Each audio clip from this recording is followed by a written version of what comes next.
A wealth of resources and information is kept on CEPOL's LMS in the form of webinars or online modules. These are all open and freely accessed by all eNet registered users. In the post-course stage section, you can add links to recorded or upcoming webinars and CEPOL online modules in order to extend or solidify participants' understanding on your course topics. Adding a link to a specific presentation on recorded webinars is quite easy. Just follow the link to recorded webinar database, find the video you're interested in, let's say it's this one, right-click, copy link location,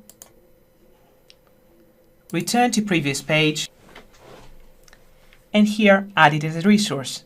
In order to do that, turn editing on, scroll down to the post-course stage, add an activity or resource, choose URL, and click on Add.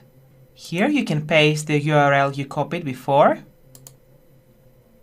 and give it a name.